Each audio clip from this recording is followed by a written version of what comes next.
I had a completely different career trajectory. I went to school, and as I was going to school, my father, he said that he wouldn't pay for my school. He said that he'd give me the way to pay for it. So he was a commercial painter and he had a line laser. He said, do what you want with that. And I did what I wanted with that. And we locked up a lot of contracts. In the 4 years that I was doing it, we drastically built that into this business. I realized the value in hard work, which I knew since I was born from my parents.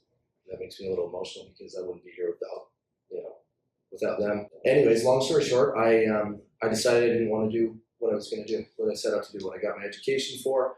I had an awakening in a way, and decided that is not where I wanted to go. I was going to be a dentist.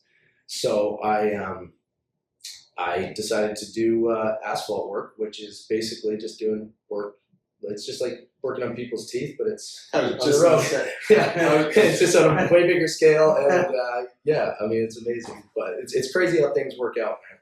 It's crazy how things work out. So when I decided not to do it, I thought I want to start my own business. I want that freedom, and I want that journey. I wanted to grow, and so my wife and I, we talked, and we decided what best for our family would be best for our family is we moved to Kelowna, British Columbia, and which is 9 hours from our home in Alberta. We didn't know a soul, not one person, and we said we're going to start this business. We had very little cash. We went into this journey, and I said, you know what? If someone else can do it, you better believe I can freaking do it. Darn right. You better believe it. And so anyways, we started the company just like that, man. That's incredible. Yeah, we started the company just like that, and here we are. So another, one of the things that is commonly asked in this industry is about pricing. Mm-hmm. So pricing, when you're quoting your jobs, are you the least expensive in your market? Absolutely not. Absolutely not. Why? We didn't build our company on what we do is we deliver value.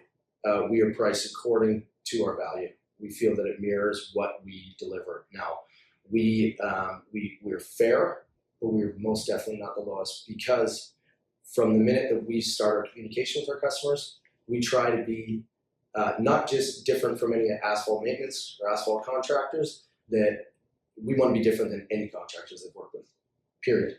We want the spirit experience to be completely different. So in that regard, we price it accordingly, and we don't go low bid. That's awesome. So quality is huge. You're not diluting sealers. Never. You're Never. Right. So no cutting corners. No cutting corners. Never. What about if a job is the night's falling and you need to get the job done by that night? Will you maybe skimp somewhere to? No, never. Communication is key. If you are, inevitably, we all find ourselves in hard places. Every asphalt maintenance contractor I've talked to in the history of mankind has run into hard times. It's inevitable. And when you do, communication with the customer is key. And so we will never skimp. That's not in our heart. It's not. What was your biggest challenge in year one? And then what was your biggest challenge in year two? Year one, I would say that the biggest issue that we had was the fact that we were brand new to a market. We were brand new to a city market.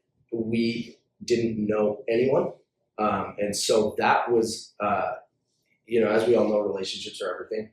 So establishing those relationships, that was the first hurdle that we had to overcome. Establishing the relationships, and then, it's tough to pinpoint one thing. It's not easy. It's not easy. Every bit of the company takes work, especially when you want to do it right. So that year one was a very tough year because I wanted to set up the business correctly. I didn't want to skip anywhere. I wanted the foundation to be,